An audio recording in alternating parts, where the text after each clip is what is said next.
ஓம் நம சிவாய. இந்த கோயில் ஒரு வரலாறு பார்த்தீங்கன்னா, திருமுல்லைவாயில் ஆவடி அருகில் அமைந்துள்ள இந்த சிவன் கோயில் மிகவும் பழமையானது. இது சோழர் காலத்தில் கிபி 9ஆம் நூற்றாண்டு கட்டப்பட்டது என்று கருதப்படுகிறது. பின்னர் பாண்டியர் மன்னர் விஜயநகரரசர் காலத்தில் விரிவாக்கம் செய்யப்பட்டது. சோழர் மன்னருக்கு அப்புறம் பாண்டியர் மன்னர் விஜயரசு காலத்தில் இந்த கோயில் இன்னும் பெருசாக கட்டிடப்பட்டாங்க. இந்த கோவிலில் வந்தாங்க தேவாரர் பாடம் பெற்ற ஸ்தலமாகும்.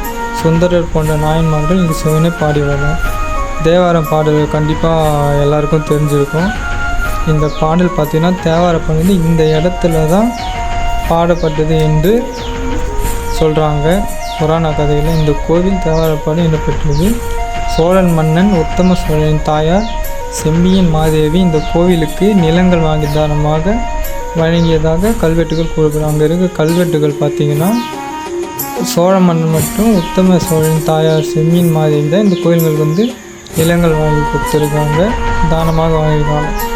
இந்த புராண கதை ஸ்தலம் வரலாறு பார்த்திங்கன்னா, பண்டைய காலத்தில் இந்த பகுதி முழுவதும் முல்லைக்காடாக இருந்தது.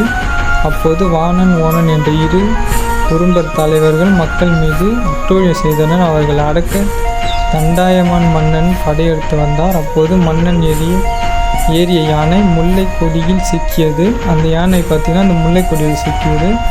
அந்த முல்லை கொடியை வெட்டும்போது உள்ளே இருந்த சிவலிங்கத்தில் இருந்து ரத்தம் வந்திருக்கு. பார்த்திங்கன்னா இந்த கொடியை வெட்டும்போது இந்த சிவலிங்கத்தில் பட்டு ரத்தம். இதை கண்டு மன்னன் பயந்து சிவனை வேண்டினார். இந்த பயத்தில் சிவபெருமான் வேண்டி அப்போது சிவபெருமான் அருள் புரிந்திருக்காரு. இங்கே கோவில் கட்டு என்று கூறியிருக்காரு அவருக்கு.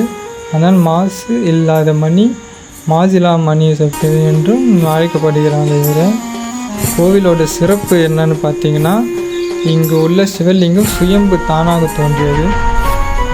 உங்களுக்கே தெரியும், அந்த வெட்டும்போது சிவபெருமான் பட்டது இப்போ வரைக்கும் யாருக்குமே தெரியாது. அதுக்கு அப்போ தான் அந்த லிங்கம் மேலே தோன்றி இருக்குது.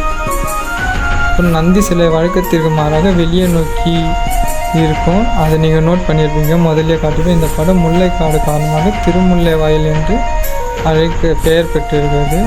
இதோட முக்கிய தகவல் என்ன பார்த்தீங்கன்னா, பிரதான தெய்வம் மாசிலாமணீஸ்வரர் சிவன், அம்பாள் கொடியடை அம்மாள், பிரசோடி அம்மாள். தினசரி 6 கால பூஜைகள் நடைபெறுதுங்க. 6 வேளைக்கு பூஜைகள் நடத்தப்படுது.